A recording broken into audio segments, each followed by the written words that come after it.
So a laser tool funded by the European Space Agency to measure carbon on Mars has been reappropriated to detect fake honey. The counterfeit goods trade isn't just bags and watches, apparently. This is something I didn't know, and I'm sure a lot of people didn't either.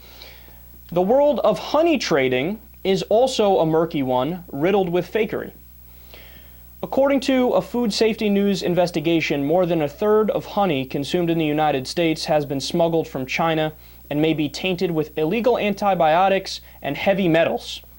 To make matters worse, some honey brokers create counterfeit honey using a small amount of real honey, bulked up with sugar, malt sweeteners, corn and rice syrup, and jaggery, which is a type of unrefined sugar, and other additives known as honey laundering. This honey is often mislabeled and sold as legitimate, unadulterated honey in places such as Europe and the United States of America.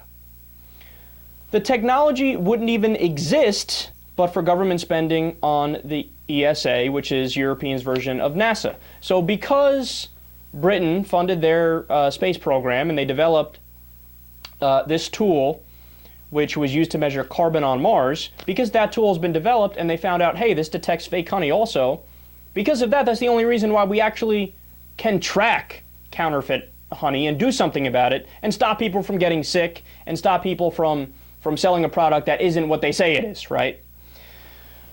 So the testing will also be done by the European version of the FDA, and they're going to use it rigorously now. Now, all this begs the question. Libertarians always say that less regulation is the answer. I mean, they want to eliminate the FDA.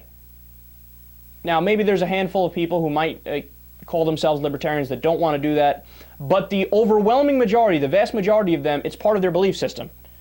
They say, look, we don't believe in government almost at all, no government regulation. Yeah, the free market will work itself out. Get the FDA out of here, man. Get it out of here.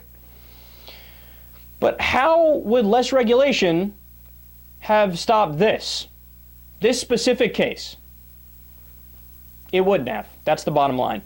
And there was a great quote from the author of the article on this on Addicting Info. Quote, "If the free market will force companies to stop killing their customers, why didn't it work before the FDA was created?"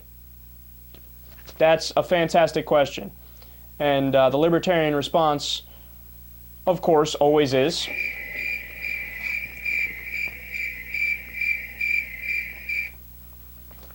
and then I didn't know this, last point on this is a fascinating fact.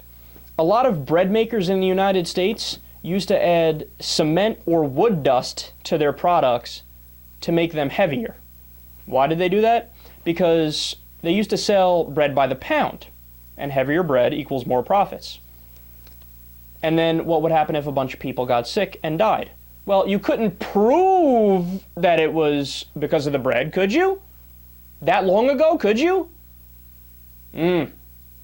Look, free market anarchism, aka libertarianism, aka anarcho-capitalism, you know, there are some parts of that philosophy that do make sense, no matter how much liberals or progressives want to tell me I'm wrong. They're correct on foreign policy, they're correct on social issues, but when it comes to economics, man, they are from Neptune.